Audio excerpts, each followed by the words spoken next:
전쟁까지 각오해야 하는 사상 초유의 대재앙. 충격적인 소식입니다. 북한 최고 수익 사업이 17살 소녀 하나 때문에 붕괴됐습니다. 아주 된통 당할 각오들 하시오. 김정은의 분노가 평양을 휩쓸고 있습니다. 그녀가 사라진 후 72시간, 동료 5명이 연쇄 탈북, 압록강 철조망을 뚫고 중국 공안의 추격을 따돌리고 3,000km를 72시간 만에 돌파한 불굴의 의지. 탈북자는 지옥 간다는 세뇌? 그녀는 인천공항에서 참았던 눈물을 쏟아냈습니다. 지금 평양은 비상사태. 왜? 그녀가 알고 있는 그것 때문입니다. 30초 후 당신은 충격에 입을 다물지 못할 겁니다. 그날 전 어머니의 다급한 목소리에 잠에서 깼습니다. 혜원아, 혜원아.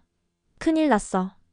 새벽 5시 인민반장이 우리 집 문을 두드리고 있었어요.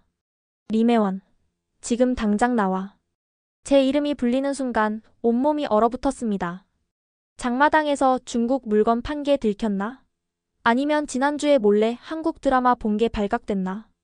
함경북도 청진의 우리 동네에서 보이부에 끌려간 사람들은 대부분 돌아오지 못했거든요. 떨리는 다리로 문을 열자 인민반장의 표정이 이상했어요. 평소에 험악한 얼굴이 아니라 뭔가 흥분된 표정이었죠. 회원 동무 당첨됐어. 해외 파견. 네? 뭐라고요? 베트남 식당 종업원으로 선발됐다고. 지금 당장 군당으로 가봐. 그 순간 저는 제 귀를 의심했습니다. 저 같은 빈농 집안에서, 하루 옥수수죽 한 끼도 제대로 못 먹는 우리 집에서, 군당위원회 사무실. 거기엔 저처럼 멍한 표정의 여자들이 20명쯤 모여 있었어요. 다들 20대 초반 지방 출신들이었죠. 동무들은 위대한 수령님의 특별한 배려로 선발되었다. 보이부 간부가 목청을 높였습니다. 베트남에서 2년간 일하며 외화를 벌어들일 영광스러운 전사들이다. 월급은 1,000달러. 한국 돈으로 120만 원이다. 120만 원. 그 숫자에 모두 숨을 멈췄어요. 북한에서 평생 벌어도 만질 수 없는 돈이었으니까요. 집으로 돌아왔을 때 어머니는 제 얼굴을 붙잡고 한참을 우셨습니다. 우리 혜원이가 해외. 아버지는 담배를 피우시다가 손을 떨어 담배를 떨어뜨리셨어요. 혜원아, 이건 기적이야. 우리 같은 집안에 이런 일이 생기다니. 온 동네가 발칵 뒤집혔습니다. 해외 파견이라니 평양의 고위층 자제들이나 가능한 일이라고 생각했는데 이웃들이 쌀과 옥수수를 들고 찾아와 축하해줬어요. 그날 저녁 우리 집은 마치 잔치집 같았죠. 하지만 그날 밤 부모님과 단둘이 남았을 때 아버지가 조용히 말씀하셨어요. 혜원아, 거기 가면 조심해야 한다. 남조선 사람들이 많이 온다고 들었어. 걱정 마세요, 아빠. 절대 말도 안 섞을 거예요. 그리고 아버지가 잠시 망설이시더니 혹시라도 기회가 되면 말을 끝맺지 못하셨어요. 하지만 그 눈빛으로 알 수 있었죠. 아버지는 이미 알고 계셨던 거예요. 바깥 세상이 우리가 배운 것과 다르다는 걸. 평양에서의 한 달 교육기간. 처음 보는 것들 투성이었어요. 엘리베이터, 에어컨, 그리고 하루 3끼 흰쌀밥. 함께 선발된 순실이가 속삭였어요. 혜원아, 우리 꿈 아니지? 진짜로 해외 가는 거 맞지? 교육 내용은 단순했습니다. 손님 응대법, 요리, 그리고 가장 중요한 것 사상교육. 절대 외부인과 사적 대화 금지. 특히 남조선 놈들은 무조건 적이다. 교관이 칠판에 큼지막하게 썼어요. 대화하면 즉시 본국 송환, 정치범 수용 소행. 출국 전날 밤 숙소에서 가족에게 편지를 썼어요. 엄마, 아빠 2년만 기다려주세요. 제가 돈 많이 벌어서 흰쌀밥 실컷 먹여드릴게요. 그때만 해도 정말 그럴 수 있을 거라 믿었습니다. 공항에서 부모님과 헤어질 때 어머니가 제 손에 뭔가를 쥐어주셨어요. 작은 천주머니였는데 안에는 흙이 들어있었죠. 고향 땅이야. 힘들 때마다 이걸 보면서 우리를 생각해. 비행기가 이륙하는 순간 창밖으로 보이는 평양이 점점 작아졌어요. 구름 위로 올라가자 햇빛이 눈부시게 쏟아졌죠. 저기 봐. 바다야. 누군가 외쳤어요. 난생 처음 보는 끝없는 바다. 세상이 이렇게 넓은지 처음 알았습니다. 그리고 6시간 후 베트남 호치민 공항에 도착했을 때 어머. 공항을 나서는 순간 우리는 모두 할 말을 잃었습니다. 수천 개의 오토바이가 도로를 가득 메우고 있었고 거리는 형형색색 네온사인으로 빛나고 있었어요. 사람들은 웃으며 길을 걸었고 노점상들은 큰 소리로 물건을 팔고 있었죠. 이게 타락한 자본주의 지옥이라고? 순실이가 믿을 수 없다는 듯 중얼거렸어요. 식당으로 가는 버스 안에서 우리는 창밖만 뚫어지게 봤어요. 호치민의 밤거리는 낮보다 더 환했습니다. 젊은이들이 카페에 앉아 커피를 마시고 가족들이 길거리 음식을 먹으며 웃고 있었어요. 저 사람들 왜 저렇게 웃어? 누군가 작게 중얼거렸어요. 북한에서 배운 대로라면 자본주의 착취에 시달리는 불쌍한 인민들이어야 하는데 다들 너무나 행복해 보였거든요. 북한 식당에 도착했을 때는 밤 11시였습니다. 평양관이라는 큰 간판이 붙은 3층 건물이었죠. 감시원 박철수가 우리를 맞았어요. 내일부터 바로 일이다. 오늘은 푹 쉬어라. 숙소는 식당 3층이었어요. 창문엔 쇠창살이 설치되어 있었고 현관문은 밖에서만 열 수 있었죠. 방 하나에 6명씩 2층 침대에서 생활해야 했습니다. 다음 날 아침 6시 기상 나팔 소리에 잠에서 깼어요. 북한과 똑같은 일과였죠. 김일성, 김정일 초상화 앞에서 충성 맹세를 하고 아침 체조를 한 뒤에야 식사를 할 수 있었습니다. 오늘은 첫날이니까 설명만 하겠다. 박철수 감시원이 우리를 회의실로 모았어요. 월급은 1000달러지만 900달러는 당에 바친다. 나머지 100달러도 숙식비로 50달러를 내야 한다. 그래서 너희가 받는 건 50달러다. 네? 그럼 50달러만 남는다고요? 순실이가 놀라서 물었어요. 50달러도 큰 돈이다. 북한에서 평생 벌어도 못 만진다. 박철수가 소리를 질렀습니다. 그리고 절대 지켜야 할 규칙들이다.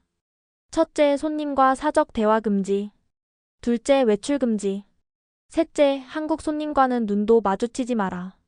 점심시간부터 영업이 시작됐어요. 처음엔 베트남 현지인들이 주 손님이었는데 저녁이 되자 한국 사람들이 들어오기 시작했습니다. 어서 오십시오. 우리는 배운 대로 90도 인사를 했어요. 한복을 입고 밝은 미소를 지으며 기계처럼 움직였죠. 그런데 이상한 일이 있었어요.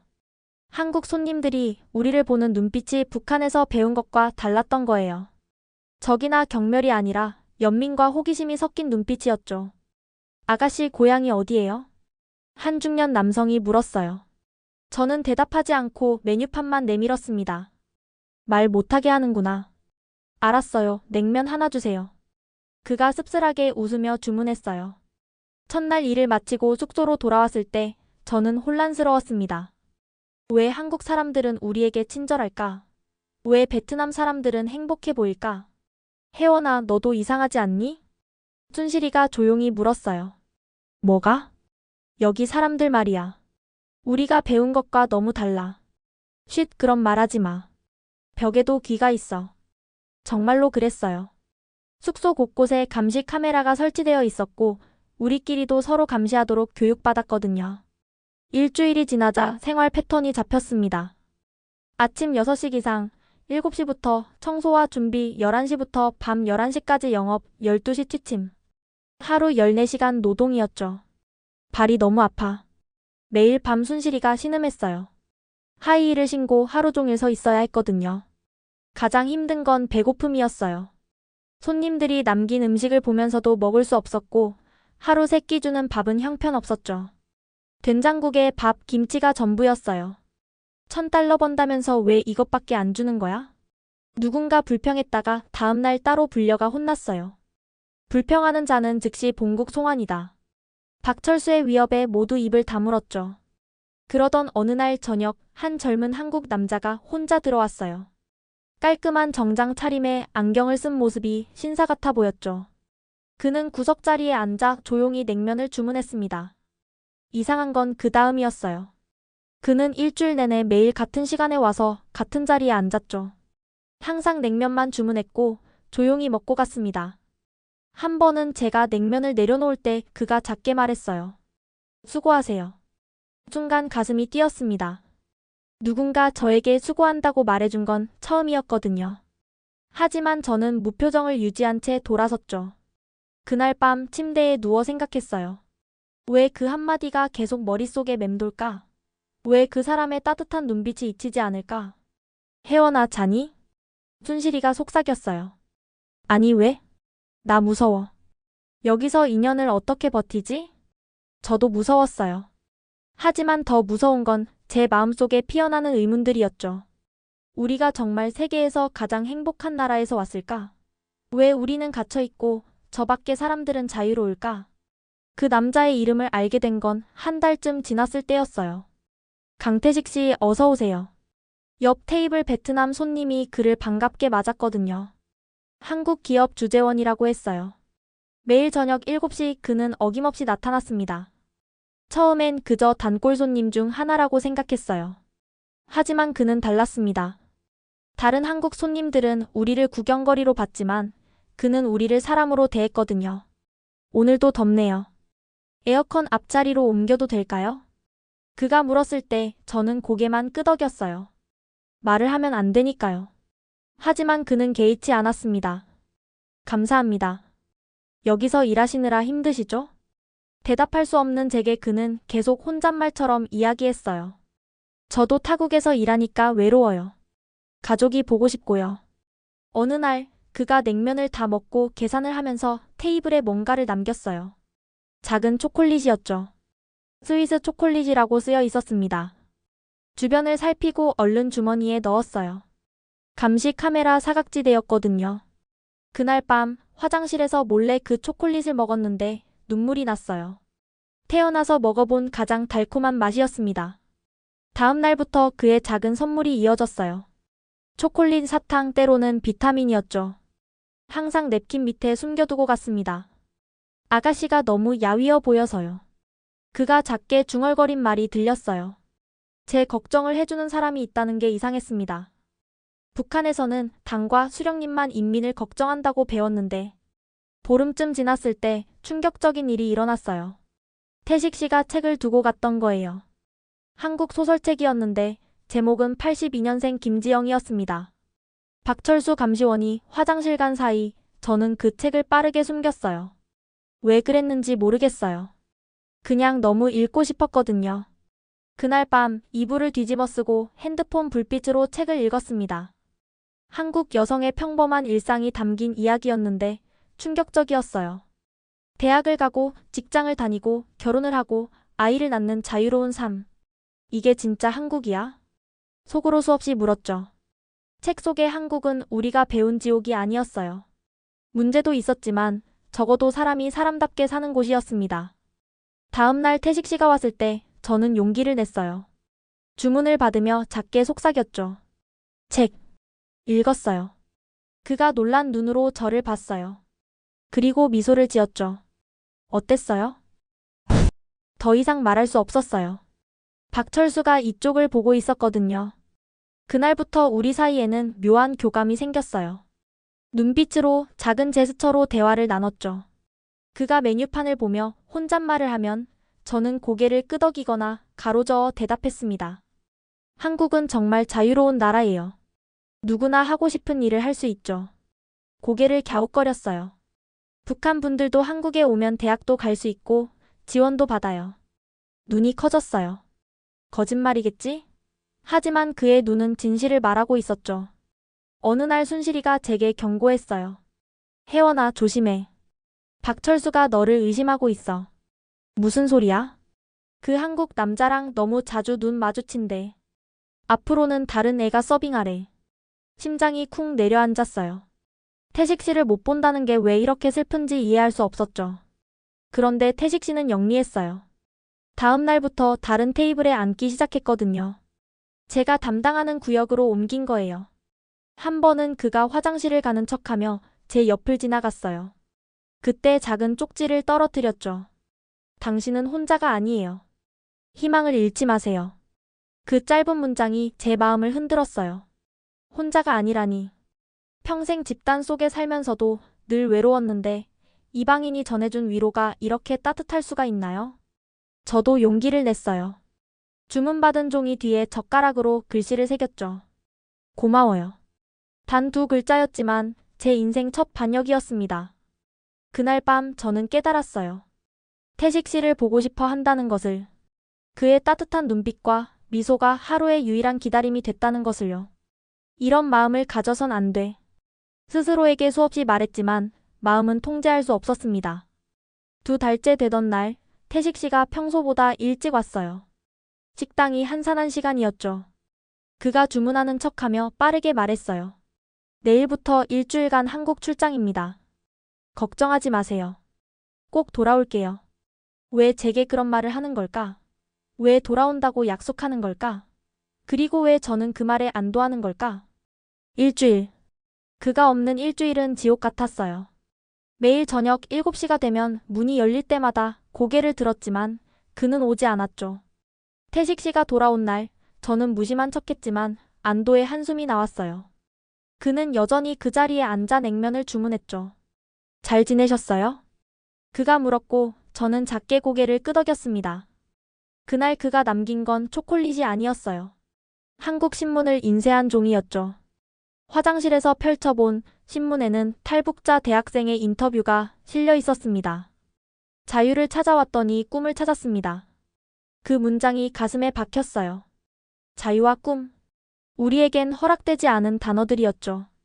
다음 날부터 저는 더 조심스럽게 태식 씨가 주는 것들을 받았어요. 한국 뉴스 잡지 기사, 때로는 시집이었죠. 밤마다 그것들을 읽으며 새로운 세계를 알아갔습니다. 한국엔 광화문 광장이 있고 사람들이 자유롭게 정부를 비판할 수 있다는 것. 제주도라는 아름다운 섬이 있고 누구나 여행을 갈 수 있다는 것. 하지만 가장 충격적인 건 북한 관련 기사들이었어요. 정치범 수용소, 공개 처형, 아사자들. 우리가 거짓 선전이라고 배운 것들이 사실이었던 거예요. 어느 날 순실이가 제 침대로 왔어요. 혜원아, 너 요즘 이상해. 뭐가? 표정이 달라졌어. 뭔가 숨기는 것 같아. 순실의 눈빛이 날카로웠어요. 혹시 그녀도 눈치챈 걸까? 너, 그 한국 남자 좋아하는 거야? 무슨 소리야? 미쳤어? 그럼 왜 그 사람만 오면 눈빛이 달라져? 할 말이 없었어요. 정말 제 마음이 그렇게 티가 났을까요? 조심해. 박철수가 본국에 보고하면 끝이야. 순실의 경고는 현실이 됐어요. 다음 날 박철수가 저를 불렀거든요. 림혜원, 너 요즘 태도가 이상하다. 무슨 말씀이신지. 그 한국 놈이랑 눈짓하는 거 다 봤어. 심장이 멎는 것 같았어요. 오해입니다. 전 그냥 주문받고. 닥쳐. 내일부터 넌 주방에서만 일한다. 주방 근무는 지옥이었어요. 뜨거운 열기와 기름 냄새, 끝없는 설거지. 하지만 더 힘든 건 태식 씨를 볼 수 없다는 거였죠. 사흘째 되던 날, 주방 뒷문으로 쓰레기를 버리러 나갔다가 깜짝 놀랐어요. 태식 씨가 거기 있었거든요. 혜원 씨. 제 이름을 아는 것에 놀랐어요. 어떻게? 종업원 명찰을 봤어요. 괜찮아요? 고개를 끄덕이자 그가 빠르게 말했어요. 시간이 없어요. 이것만 전하고 싶었어요. 그가 건넨 건 작은 핸드폰이었어요. 위급할 때 쓰세요. 제 번호만 저장돼 있어요. 이런 거 받으면 안 돼요. 발각되면. 그럼 버리세요. 하지만 정말 위험할 때는 연락하세요. 제가 도울게요. 누군가 오는 소리에 그는 급히 사라졌어요. 저는 핸드폰을 앞치마 속에 숨기고 들어왔죠. 그날 밤 화장실 천장 틈에 핸드폰을 숨겼어요. 평생 처음 가진 나만의 것. 자유로 통하는 작은 창이었죠. 일주일 후 다시 홀서빙으로 돌아갔어요. 박철수가 본국에 보고했는지 모르지만 별다른 조치는 없었죠. 아마 제가 중요한 인물이 아니라서겠죠. 태식 씨는 여전히 매일 왔어요. 하지만 이제는 정말 조심스러웠죠. 눈도 마주치지 않았고 필요한 말만 했어요. 그런데 한 달쯤 지났을 때 끔찍한 소식이 전해졌습니다. 이번 달 월급은 30달러만 지급한다. 박철수의 통보에 모두 충격을 받았어요. 왜요? 50달러라고 하셨잖아요. 원래도 1000달러 중에 50달러만 받았는데. 본국에서 특별 헌금을 요구했다. 수령님 생일 선물 마련이다. 이번 달만 특별히 30달러다.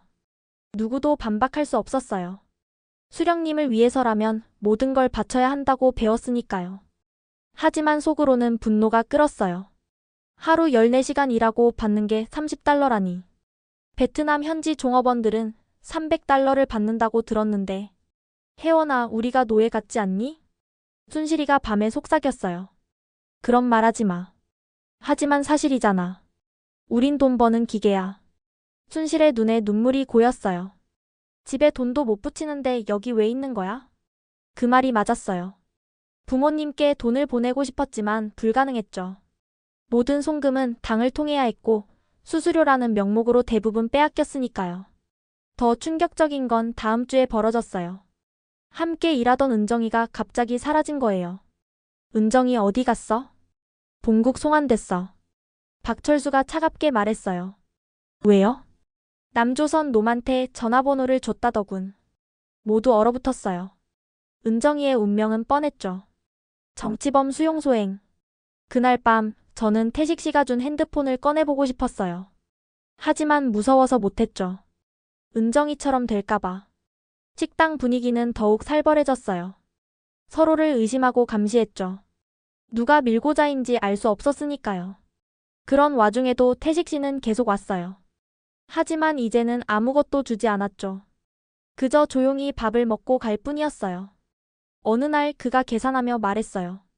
날씨가 춥네요. 감기 조심하세요. 평범한 인사였지만 그 따뜻함에 울컥했어요.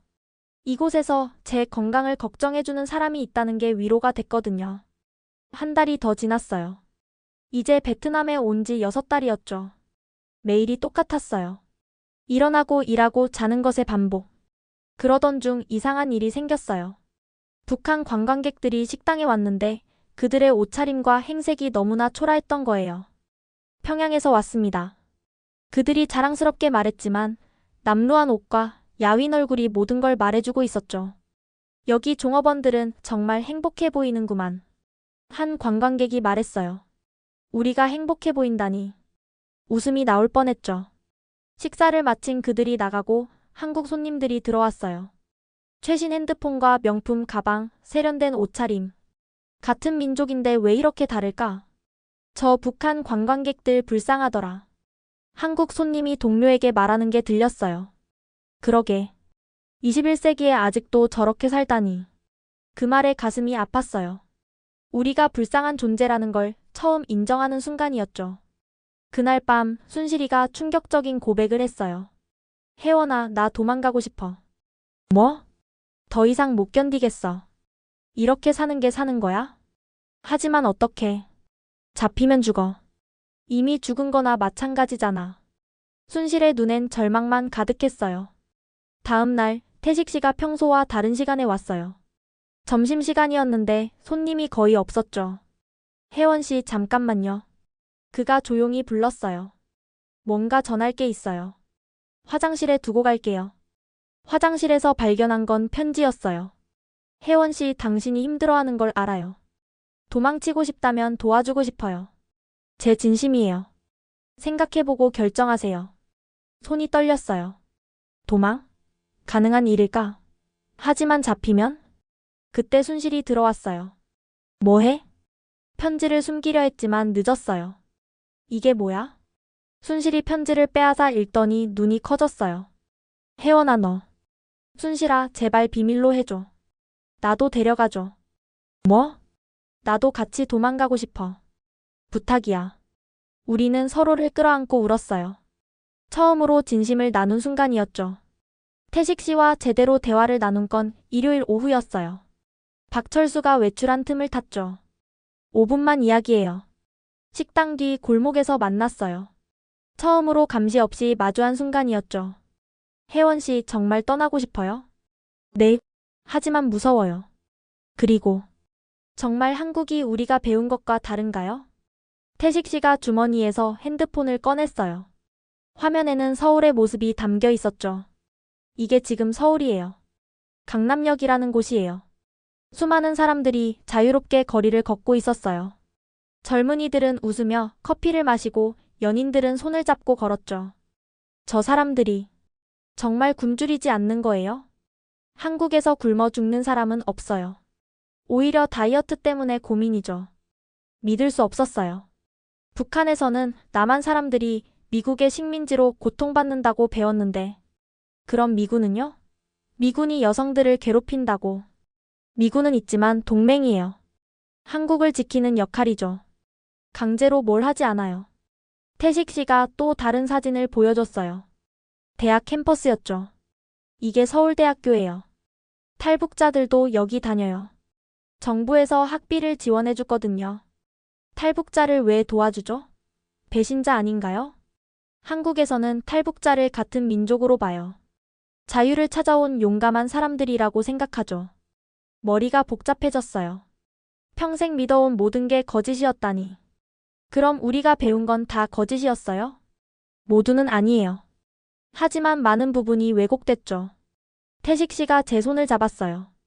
따뜻한 손이었죠. 혜원 씨 진실을 아는 게 아플 수 있어요. 하지만 거짓 속에 사는 것보다 나아요. 한국에 가면 정말 자유롭게 살 수 있어요?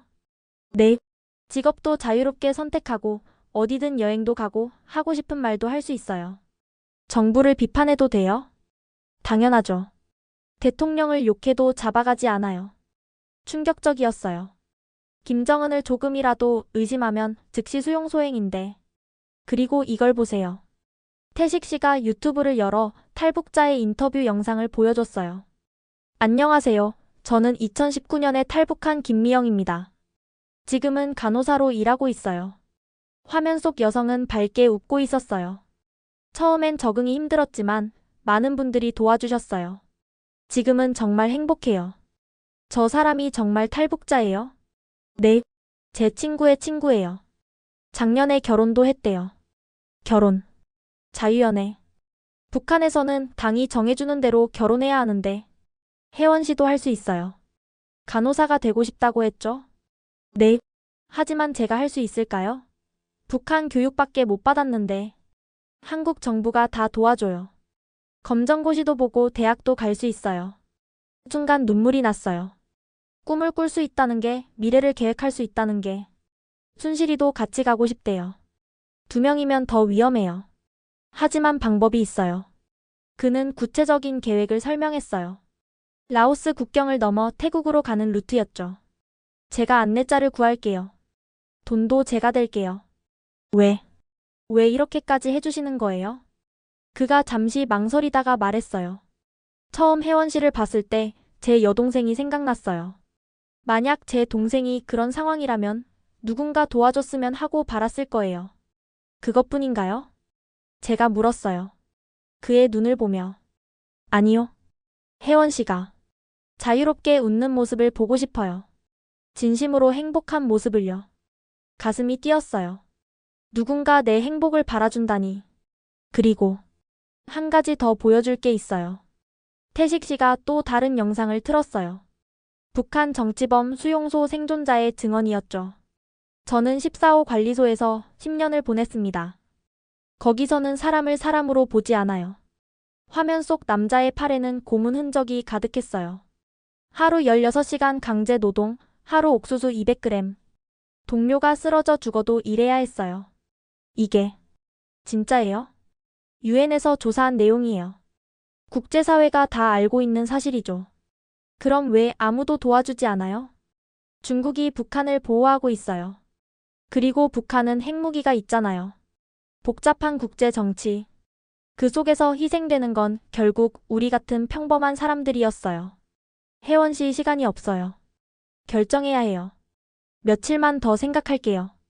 다음 주에 검열단이 온다고 했죠? 그 전에 떠나야 해요.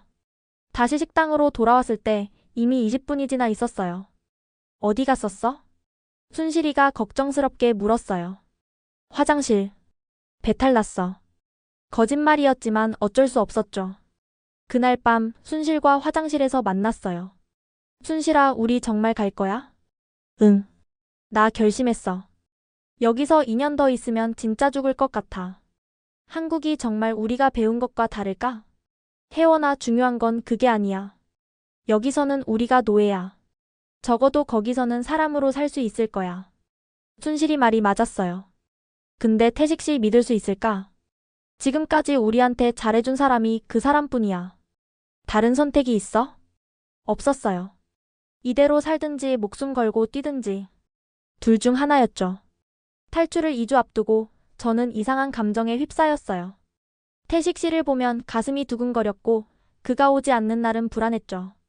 혜원아, 너 그 사람 좋아하는구나. 순실이가 확신에 찬 목소리로 말했어요. 아니야. 그냥 고마운 사람이야. 거짓말. 네 표정이 다 말해줘. 순실 말이 맞았어요. 저는 태식 씨를 좋아하게 된 거예요.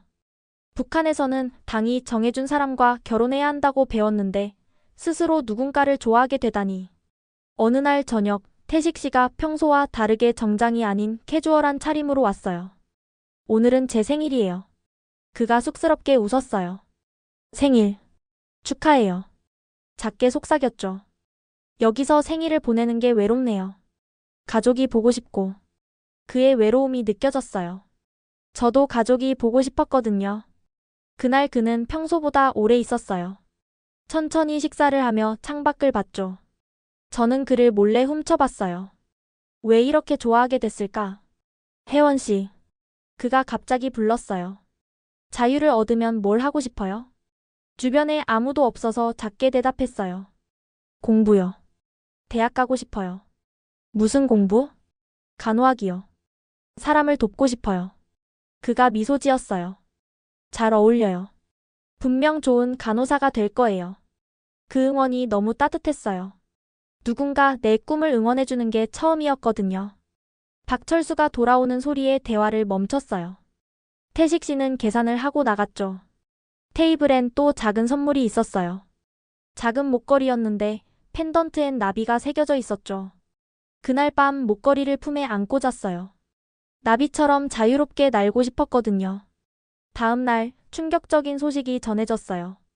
다음 주에 본국 검열단이 온다. 박철수의 통보에 모두 얼어붙었어요. 검열단이 오면 모든 걸 뒤지고 문제가 있으면 즉시 송환이었거든요. 짐 검사도 할 거다. 수상한 물건 있으면 지금 버려라. 순실과 저는 눈을 마주쳤어요. 탈출 계획을 앞당겨야 했죠. 그날 밤 핸드폰으로 태식 씨에게 문자를 보냈어요. 검열단 온대요. 빨리 가야 해요. 답장이 금방 왔어요. 사흘 후 새벽 3시. 뒷문에서 기다릴게요. 사흘. 72시간만 버티면 자유였어요. 탈출 이틀 전 저녁 무렵이었어요. 박철수가 저를 불렀습니다. 림혜원 본국에서 연락이 왔다. 심장이 쿵 내려앉았어요. 설마 탈출 계획이 발각된 건 아니겠지? 네 부모님에 관한 소식이다. 부모님이요? 박철수가 종이를 내밀었어요. 떨리는 손으로 받아든 종이엔 짧은 문장만 적혀 있었죠. 부친 림창수, 모친 김영희 병사. 장티푸스. 뭐라고요? 세상이 무너지는 것 같았어요. 무릎에 힘이 풀려 그 자리에 주저앉았죠. 거짓말이에요. 거짓말이라고요. 진정해라. 이미 장례도 치렀다고 한다. 언제 돌아가셨는데요? 한 달 전이다. 이제야 통보가 온 거지. 한 달 전. 제가 태식 씨와 미래를 꿈꾸고 있을 때 부모님은 차가운 땅에 묻히셨던 거예요. 박철수가 또 다른 종이를 던졌어요. 네 어머니가 마지막으로 보낸 편지다. 검열 때문에 늦게 왔다. 떨리는 손으로 편지를 펼쳤어요.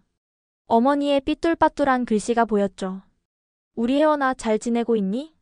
엄마는 걱정하지 마. 아빠도 괜찮아. 네가 해외에서 일한다는 소식에 온 동네가 부러워한단다. 우리 딸이 최고야. 몸 건강히 일하고 2년 후에 보자. 사랑한다, 우리 딸. 엄마. 눈물이 쏟아졌어요. 편지를 쓸 때도 이미 아프셨을 텐데 저를 걱정시키지 않으려고. 아, 그리고 이것도 같이 왔다. 박철수가 작은 봉투를 건넸어요. 안에는 천주머니가 있었죠. 어머니가 떠날 때 준 것과 똑같은 주머니였는데 안에는 콩이 몇 알 들어 있었어요. 유품이라더군. 네 어머니가 죽기 전에 이웃에게 부탁했다고. 콩. 어머니가 마지막까지 아끼셨을 콩. 아마 저에게 먹으라고 남기신 거겠죠. 엄마. 아빠. 숨을 쉴 수가 없었어요. 순실이가 달려와 절 안았어요. 혜원아, 정신 차려. 순실아, 우리 엄마 아빠가. 내가 돈도 못 보내드리고. 네 잘못이 아니야. 이 나라가 죽인 거야. 다른 동료들도 와서 위로했어요. 혜원아, 너무 슬퍼하지 마. 부모님도 네가 잘 지내길 바라실 거야. 하지만 박철수는 차가웠어요. 올 시간에 일이나 해라. 내일도 손님 받아야 한다. 그는 인간이 아니었어요. 그날 밤 저는 한숨도 못 잤어요. 부모님 생각만 했죠. 출국 전 공항에서의 마지막 모습이 떠올랐어요. 혜원아, 2년만 기다려. 돈 많이 벌어와서 우리 잘 살자. 아버지의 거친 손이 제 머리를 쓰다듬던 감촉이 아직도 생생해요. 아빠도 건강 조심하세요. 걱정 마라. 아빠는 튼튼하다. 거짓말쟁이. 왜 그렇게 거짓말을 하신 거예요? 어머니가 준 흙 주머니를 꺼내봤어요. 고향 흙. 이제는 부모님이 묻힌 흙이 됐죠. 엄마, 저 어떡해요? 이제 어떻게 살아요? 주머니를 가슴에 품고 울었어요. 새벽녘 화장실에서 혼자 울고 있는데 누군가 들어왔어요. 순실인 줄 알았는데 박철수였죠. 리메원. 네. 부모 없는 너 같은 건 이제 쓸모없다. 뭐라고요? 본국에서 송환 명령이 내려올 거다. 가족이 없으면 인질로 쓸 수도 없으니까. 박철수의 말은 잔인했지만 사실이었어요. 북한은 가족을 인질로 해외 파견 노동자를 통제했거든요. 일주일 안에 결정될 거다. 그 전까지나 열심히 일해라. 그럼 정치범 수용소로 가는 건가요? 글쎄. 운이 좋으면 농촌으로 보낼 수도 있겠지. 하지만 네가 그동안 한국 놈이랑 눈빛 주고받은 거 다 보고했으니까. 심장이 멎는 것 같았어요. 무슨 말씀이신지. 내가 바보인 줄 아나? 그 한국 놈이 니한테 뭘 줬는지도 다 알아. 하지만 증거가 없어서 아직 보고 안 했다. 대신 부모 없는 문제아로 보고했지. 박철수가 나간 후 저는 결심했어요. 이제 정말 떠나야 해. 더 이상 잃을 것도 없으니까. 다음 날 태식 씨가 왔어요. 제 얼굴을 보더니 뭔가 알아챘는지 걱정스럽게 쳐다봤죠. 무슨 일 있어요? 고개를 저었지만 눈물이 흘렀어요. 점심시간 화장실에서 만났을 때 모든 걸 털어놨어요. 부모님이 돌아가셨어요. 둘 다요. 그가 절 꼭 안아줬어요. 처음으로 누군가의 품에 기대 울 수 있었죠. 혜원 씨, 정말 죄송해요. 이제 돌아갈 곳도 없어요. 가족도 없고. 아니에요. 이제부터 새로운 가족을 만들 수 있어요. 그의 품이 따뜻했어요. 어머니가 마지막으로 보낸 편지예요. 편지를 보여줬어요. 태식 씨가 읽더니 눈시울이 붉어졌죠. 어머니가 혜원 씨를 정말 사랑하셨네요. 이제 효도도 못해요. 혜원 씨가 자유롭고 행복하게 사는 게 최고의 효도예요.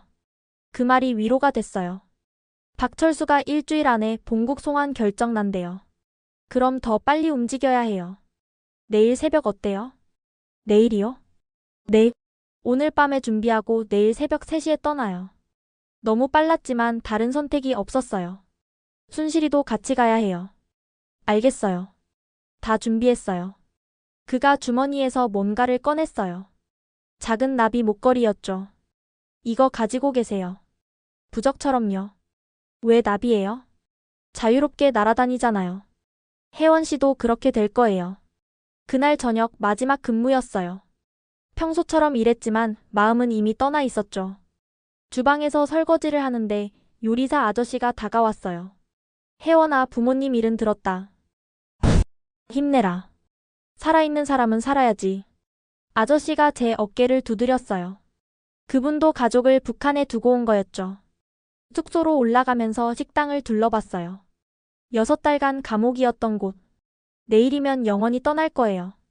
혜원아, 준비됐어? 순실이가 속삭였어요. 응. 너는? 나도. 이제 돌아갈 곳도 없으니까. 우리는 서로의 손을 꼭 잡았어요. 밤 12시 모두 잠든 시간. 저는 조용히 일어나 화장실로 갔어요. 천장에 숨겨둔 핸드폰과 목걸이, 그리고 어머니가 주신 2개의 주머니를 챙겼죠. 고향 흙과 마지막 콩. 엄마, 아빠, 저 이제 자유를 찾으러 가요. 속으로 작별 인사를 했어요. 탈출 전날 낮 이야기예요. 그날 오후 식당은 평소보다 손님이 많았어요. 단체 관광객이 왔거든요. 혜원아, 정신 차려. 실수하면 안 돼. 순실이가 당부했어요. 마지막 날 의심받으면 안 되니까요. 태식 씨는 평소보다 일찍 왔어요. 혼자가 아니라 동료들과 함께였죠. 여기 북한 식당이 유명하다고 해서 데려왔어요. 그가 동료들에게 설명했어요. 저를 보고 살짝 윙크했죠. 평소처럼 주문받고 서빙했어요. 하지만 마음은 온통 내일 새벽에 가 있었죠. 아가씨 혹시 노래도 하세요? 한 손님이 물었어요. 네, 9시에 공연이 있습니다. 마지막 공연이 될 거예요. 북한 노래를 부르는 마지막 날. 9시 무대에 올랐어요. 휘파람이라는 북한 가요를 불렀죠. 노래를 부르면서 객석을 봤어요. 태식 씨가 저를 보고 있었죠. 그 눈빛이 말하고 있었어요. 힘내요. 내일이면 자유예요. 공연이 끝나고 박수를 받았어요. 마지막 박수였죠. 10시쯤 태식 씨 일행이 계산을 했어요. 그가 마지막으로 제게 말했죠. 수고했어요. 내일 봐요. 내일 봐요. 그 짧은 인사에 모든 게 담겨 있었어요. 11시 영업이 끝났어요. 청소를 하면서 주방에 갔는데 요리사 아저씨가 불렀어요. 혜원아, 이거 먹어. 만두를 주셨어요. 왜 주세요? 그냥. 요즘 얼굴이 안 좋아서. 아저씨도 뭔가 눈치챘을까요? 하지만 아무 말 없이 만두를 받았어요. 고맙습니다. 마지막 인사였죠. 숙소로 올라가면서 식당을 둘러봤어요. 6달간 일했던 곳. 감옥 같았지만 태식 씨를 만난 곳이기도 했죠. 혜원아, 내일 준비됐지? 순실이가 마지막으로 확인했어요. 응. 새벽 2시 50분에 일어나자. 알겠어. 조용히 움직여야 해. 우리는 잠자리에 들었지만 한숨도 못 잤어요. 시계 소리만 들으며 시간을 세었죠. 새벽 2시 50분. 순실과 저는 조용히 일어났어요. 복도는 어두웠고 감시 카메라만 빨간불을 반짝였죠. 저쪽으로 가면 사각지대야. 순실이 앞장섰어요. 우리는 기어가다시피 움직였죠. 뒷문에 도착했을 때 정확히 3시였어요. 문을 살짝 열자 태식 씨가 서 있었죠. 빨리 와요. 우리는 뛰었어요. 생전 처음으로 내 의지로 뛰었죠. 골목을 빠져나와 큰 길로 나왔을 때 검은 승합차가 기다리고 있었어요. 타요. 차에 오르자마자 출발했어요. 운전사는 베트남 사람이었는데 한국말을 했죠. 3시간 가면 국경이에요. 조용히 있어요. 태식 씨가 우리에게 가방을 건넸어요. 옷이에요. 갈아입어요. 북한 옷은 눈에 띄어요. 처음으로 청바지를 입어봤어요. 자유로운 옷이었죠. 그런데 차가 출발한 지 5분도 안 돼서 경보음이 들렸어요. 식당에서 우리가 사라진 걸 발견한 거예요. 빨리. 들켰어. 태식 씨가 소리쳤어요. 운전사가 속도를 높였어요. 뒤를 돌아보니 멀리서 불빛이 보였죠. 저기 봐. 쫓아온다. 순실이가 겁에 질려 소리쳤어요. 괜찮아요. 계획이 있어요. 운전사가 갑자기 핸들을 꺾었어요. 차가 좁은 골목으로 들어갔죠. 골목을 빠져나오자 시장이 나타났어요. 새벽인데도 상인들이 물건을 내놓고 있었죠. 여기서 내려요. 차를 바꿔 타야 해요. 우리는 급히 내려 시장을 가로질렀어요. 반대편에 다른 차가 기다리고 있었죠. 이게 진짜 차예요. 아까 건 미끼였어요. 태식 씨의 치밀한 계획에 놀랐어요. 새 차로 30분쯤 달렸을 때 검문소가 나타났어요. 뒤에 숨어요. 빨리. 우리는 담요를 덮고 차 바닥에 납작 엎드렸어요. 숨소리도 참으며 죽은 듯이 있었죠. 서류 봅시다. 경찰의 목소리가 들렸어요. 한참 시간이 지나고 빨리 가요. 다행히 통과했어요. 이제 일어나도 돼요. 동이 트기 시작했어요. 우리는 정글이 시작되는 국경지대에 도착했죠. 여기서부터는 걸어야 해요. 안내인이 나타났어요. 라오스 사람이었죠. 2시간 걸으면 라오스예요. 조용히 따라와요. 태식 씨가 작별 인사를 했어요. 여기까지예요. 캄보디아에서 만나요. 캄보디아요? 네. 거기서 기다릴게요. 꼭 와요. 그가 절 다시 한번 안았어요. 살아서 만나요. 약속해요. 약속해요. 정글은 험했어요. 덩굴과 가시나무, 진흙탕 길. 하지만 자유를 향한 길이었죠. 조용. 국경 수비대. 안내인이 손짓했어요. 우리는 숲속에 엎드렸죠. 30분쯤 숨어 있다가 다시 움직였어요.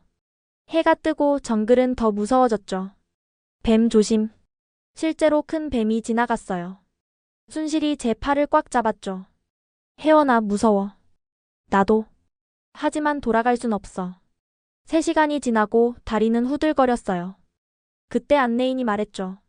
라오스 도착. 믿기지 않았어요. 정말 국경을 넘은 거예요. 이제 안전해요? 아직이에요. 여기서 차 타고 6시간 더 가야 해요. 낡은 트럭이 기다리고 있었어요. 짐칸에 숨어 탔죠. 트럭이 달리는 동안 부모님 생각을 했어요. 엄마, 아빠, 저 이제 자유를 찾아가요. 어머니가 주신 흙 주머니를 꼭 쥐었어요. 오후 3시쯤 국경 도시에 도착했어요. 거기서 또 다른 차로 갈아탔죠. 이제 메콩강만 건너면 태국이에요. 배로 건너요? 네. 밤에 건너야 안전해요. 우리는 강변의 작은 집에서 기다렸어요. 처음으로 제대로 된 밥을 먹었죠. 혜원아, 우리 정말 탈출한 거야? 순실이가 믿기지 않는다는 듯 물었어요. 응. 이제 북한으로 돌아갈 수 없어. 후회 없어? 전혀. 너는? 나도. 이제 내 인생을 살 거야. 밤 10시 드디어 배를 탔어요. 작은 나룻배였는데 6명이 타니 가득 찼죠. 강은 넓고 어두웠어요. 별빛만 반짝였죠. 30분이면 도착해요. 배가 흔들릴 때마다 무서웠지만 태식 씨 생각을 하며 버텼어요. 드디어 태국 땅이 보였어요. 불빛이 반짝이는 마을이었죠. 도착. 배에서 내리자마자 안내인이 말했어요. 경찰서로 가요.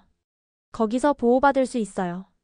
태국 경찰서에서 보호를 받았지만 또 다른 감옥 같았죠. 불법 입국자 수용소에서 사흘을 기다렸어요.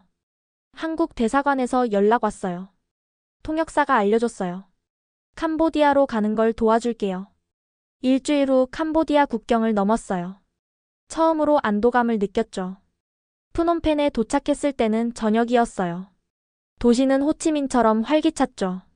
한국 대사관이 어디예요? 택시기사에게 물었어요. 서툰 영어였지만 알아들었죠. 대사관 앞에 도착했을 때 믿을 수 없는 광경을 봤어요. 혜원 씨, 태식 씨가 기다리고 있었던 거예요. 약속대로요. 정말 왔네요. 그가 우리를 향해 달려왔어요. 무사해서 다행이에요. 그의 품에 안겼어요. 일주일 만이었지만 1년처럼 느껴졌죠. 이제 진짜 안전해요. 대사관에서 모든 걸 처리해 줄 거예요. 그가 계속 말했어요. 혜원 씨 괜찮아요? 부모님 생각나요. 부모님도 혜원 씨가 자유를 찾길 바라셨을 거예요. 그 말에 또 눈물이 났어요. 당신 잘못이 아니에요. 혜원 씨는 최선을 다했어요. 시스템이 잘못된 거예요. 처음 들어보는 위로였어요. 북한에선 모든 게 개인 탓이었는데 고마워요. 정말 고마워요. 이제 시작이에요. 앞으로 더 힘들 수도 있어요. 알아요. 하지만 자유롭게 힘든 거잖아요. 순실이 말했어요. 맞아. 노예로 편한 것보다 자유롭게 힘든 게 나아. 다음 날 아침 대사관에 들어갔어요. 태극기가 펄럭이는 걸 보니 눈물이 났죠. 탈북자분들이시죠? 안전하십니다. 이제 걱정하지 마세요. 영사가 친절하게 맞아줬어요. 한국 가는 절차를 밟으셔야 해요. 1달 정도 걸릴 겁니다. 1달. 자유까지 1달이었어요. 그동안 대사관 근처 보호시설에서 지냈어요. 태식 씨는 매일 찾아왔죠. 한국 가면 뭐부터 하고 싶어요? 대학 가고 싶어요. 공부하고 싶어요. 할 수 있어요. 정부에서 지원해 줄 거예요. 희망이 생겼어요. 정말 새 삶을 살 수 있을 것 같았죠. 대사관에서의 1달은 새로운 교육의 시간이었어요. 한국은 민주주의 국가입니다. 자유가 있지만 책임도 있어요. 영사가 설명해 줬어요. 직업을 자유롭게 선택할 수 있고 어디든 갈 수 있어요. 믿기지 않았어요. 평생 통제받고 살았는데 자유라니. 탈북자분들께는 정착금도 지원됩니다. 집도 제공되고요. 순실이가 물었어요. 정말요? 왜 그렇게 잘해주는 거죠? 같은 민족이니까요. 한국 정부는 탈북자를 국민으로 받아들입니다. 같은 민족. 그 말이 가슴에 와닿았어요. 태식 씨는 한국 생활에 대해 많은 걸 알려줬어요. 처음엔 적응이 어려울 거예요. 하지만 도와주는 사람들이 많아요. 태식 씨도 도와주실 거죠? 당연하죠. 약속했잖아요. 그와 보내는 시간이 행복했어요. 커피를 마시고 산책을 하고 미래를 이야기했죠. 혜원 씨 저한테 하고 싶은 말 없어요? 어느 날 그가 물었어요. 있어요. 하지만 한국 가서 할게요. 왜요? 여기는 아직 완전히 자유로운 곳이 아니니까요. 그가 미소 지었어요. 알겠어요. 기다릴게요. 드디어 한국행 비행기 표를 받았어요. 내일 출발입니다. 믿기지 않았어요. 정말 한국에 가는 거예요. 마지막 밤 순실과 이야기했어요. 혜원아, 우리 정말 해냈다. 응. 부모님이 보셨다면 기뻐하셨을 거야. 너희 부모님도 내 부모님도 우리가 자유롭게 사는 걸 원했을 거야. 다음 날 아침 공항으로 향했어요. 태식 씨도 함께였죠. 한국에서 다시 만나요. 네, 꼭요. 비행기에 오르면서 캄보디아를 마지막으로 봤어요. 이곳에서 자유를 준비했죠. 승객 여러분, 곧 인천공항에 도착합니다. 기내 방송이 나왔어요. 창밖으로 한국 땅이 보였죠. 저게 한국이야. 순실이 감격했어요. 비행기가 착륙했을 때 눈물이 났어요. 정말 도착한 거예요. 입국 심사대에 섰을 때 손이 떨렸어요. 탈북자이십니까? 네, 환영합니다. 대한민국에 오신 걸 축하드립니다. 그 한마디에 엉엉 울었어요. 환영한다니. 축하한다니. 공항 로비로 나왔을 때 태식 씨가 꽃다발을 들고 기다리고 있었어요. 혜원 씨, 순실 씨 정말 축하해요. 태식 씨, 이제 자유예요. 진짜 자유요. 공항을 나와 서울로 가는 길. 창밖 풍경이 꿈만 같았어요. 저 높은 빌딩들 좀 봐. 차가 정말 많다. 사람들이 다 잘 입었어. 모든 게 신기했어요. 하나원이라는 곳으로 갔어요. 탈북자 정착 교육시설이었죠. 석 달간 여기서 교육받으셔야 해요. 담당자가 설명했어요. 그 후에 사회에 나가실 수 있어요. 석 달. 기다릴 수 있었어요. 자유를 위해서라면. 태식 씨가 작별 인사를 했어요. 교육 끝나면 다시 만나요. 그때 뭐요? 그때 제가 고백할게요. 얼굴이 빨개졌어요. 전 이미 알아요. 그래도 제대로 하고 싶어요. 자유로운 땅에서요. 석 달 후 하나원 교육이 끝났어요. 이제 사회로 나가실 수 있습니다. 담당 선생님이 축하해 주셨어요. 혜원 씨는 대학 진학 준비를 하시고 순실 씨는 미용 기술을 배우시겠다고요? 네, 우리는 동시에 대답했어요. 하나원을 나서는 날 태식 씨가 기다리고 있었어요. 혜원 씨, 이제부터 시작이에요. 네, 무섭지만 설레요. 제가 옆에 있을게요. 그가 제 손을 잡았어요. 혜원 씨, 이제 제가 말해도 될까요? 뭘요? 사랑해요. 드디어 들었어요. 자유로운 땅에서 사랑한다는 말을. 저도 사랑해요. 우리는 서울 시내로 나왔어요. 광화문, 남산타워, 한강. 모든 게 신기했죠. 여기가 제가 살 아파트예요. 정부에서 제공한 작은 아파트였지만 제 집이었어요. 순실아, 우리 이제 진짜 자유야. 응. 이제 우리 마음대로 살 수 있어. 그날 밤 처음으로 편안하게 잠들었어요. 내일을 걱정하지 않아도 되는 잠이었죠. 수정된 16부 에필로그를 제공하겠습니다. 석 달이 지났어요. 저는 검정고시를 준비하고 있고 순실이는 미용학원에 다니기 시작했어요. 혜원아, 오늘 파마 배웠어. 너한테 해줄게. 순실이가 신나게 말했어요. 그녀의 눈빛이 예전과 완전히 달라졌어요. 북한에서의 공포에 질린 눈빛이 아니라 희망으로 가득 찬 눈빛이었죠. 순실아, 너 정말 행복해 보인다. 응. 매일 아침 일어날 때마다 꿈인가 싶어. 내가 하고 싶은 일을 할 수 있다는 게. 태식 씨와는 정식으로 연인이 됐어요. 주말마다 데이트를 하고 미래를 계획했죠. 처음으로 남산타워에 갔던 날이 기억나요. 와, 서울이 다 보여. 혜원 씨, 저기가 한강이고 저쪽이 강남이에요. 정말 크네요. 북한에서는 평양이 세계에서 제일 큰 도시라고 배웠는데 이제는 직접 보고 판단할 수 있잖아요. 그의 말이 맞았어요.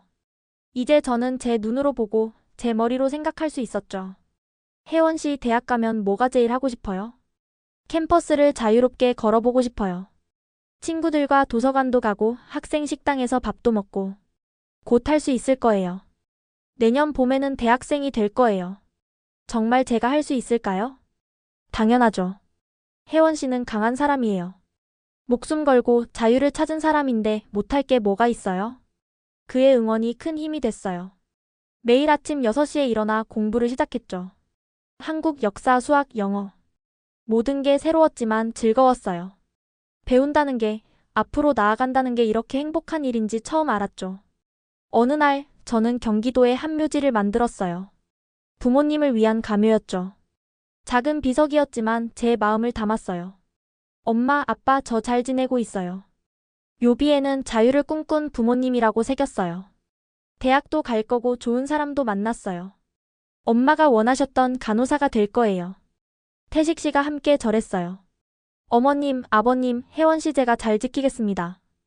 행복하게 해드릴게요. 순실이도 함께 왔어요. 아저씨, 아주머니, 혜원이 제가 잘 챙기게요. 우리 이제 가족이에요. 우리 셋은 묘비 앞에서 막걸리를 부었어요. 부모님이 좋아하셨던 막걸리였죠. 북한에서는 구하기 힘들었지만 여기서는 마트에서 쉽게 살 수 있었어요. 돌아오는 길 태식 씨가 물었어요. 후회 없어요? 네, 단 하나도요. 오히려 감사해요. 뭐가요? 모든 게요. 자유롭게 숨 쉴 수 있는 것, 내일을 계획할 수 있는 것, 사랑하는 사람과 손잡고 걸을 수 있는 것. 그가 제 손을 꼭 잡았어요. 평생 함께해요. 네, 평생요. 일주일 뒤 놀라운 일이 생겼어요. 베트남에서 함께 일했던 요리사 아저씨에게서 연락이 온 거예요. 그분도 탈북하셨다고요. 혜원아, 나다. 잘 지내니? 아저씨, 정말이에요? 어떻게? 너희가 떠난 후에 결심했어. 나도 자유를 찾고 싶었거든. 전화를 끊고 한참을 울었어요. 또 한 명이 자유를 찾았다는 게 너무 기뻤거든요. 저는 이제 한국 사회에 조금씩 적응하고 있어요. 아직도 어려운 게 많아요. 은행 업무, 인터넷 쇼핑, 스마트폰 사용법. 하지만 배울 때마다 새로운 세상이 열려요. 혜원 씨, 오늘은 뭘 배웠어요? 태식 씨가 매일 물어봐요. 오늘은 인터넷으로 기차표 예약하는 법 배웠어요. 이제 어디든 갈 수 있어요. 다음 주말에 부산 가볼래요? 바다 보러요.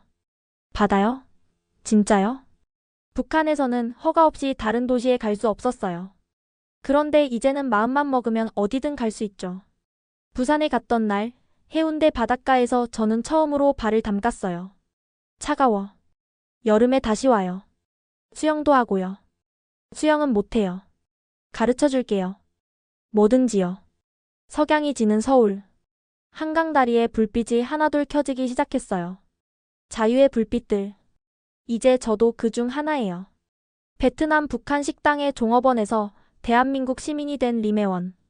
아니, 이제는 자유인 혜원입니다. 꿈을 꿀 수 있고, 사랑할 수 있고, 내일을 계획할 수 있는 평범한 사람이 됐어요. 가끔 악몽을 꾸기도 해요. 다시 북한으로 끌려가는 꿈, 박철수가 쫓아오는 꿈. 하지만 눈을 뜨면 제 작은 방이 보이고 창밖으로 자유로운 서울의 아침이 보입니다. 오늘도 좋은 하루 되세요. 이웃 아주머니가 인사하십니다. 처음엔 낯설었던 인사가 이제는 자연스러워졌어요. 이게 바로 자유의 맛입니다. 달콤하면서도 때론 씁쓸하고 설레면서도 때론 두렵지만 그래도 포기할 수 없는 소중한 맛이죠. 언젠가는 통일이 되어서 고향 땅을 다시 밟을 수 있기를 바라요. 그때는 자유인으로서 당당하게 가고 싶어요. 그리고 아직도 그곳에 있을 친구들에게 말하고 싶어요. 너희도 자유를 찾을 수 있어. 포기하지 마. 오늘도 저는 공부를 합니다. 내일의 꿈을 위해, 자유로운 미래를 위해.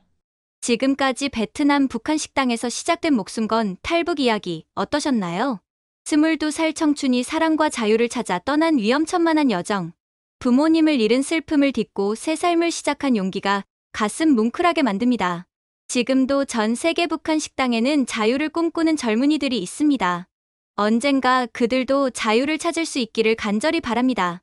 이 이야기가 감동이었다면 구독과 좋아요 부탁드립니다. 그리고 꼭 공유해주세요. 자유의 소중함을 모르는 사람들에게 이 이야기가 전해지도록. 지금까지 원더풀 해외 사연이었습니다.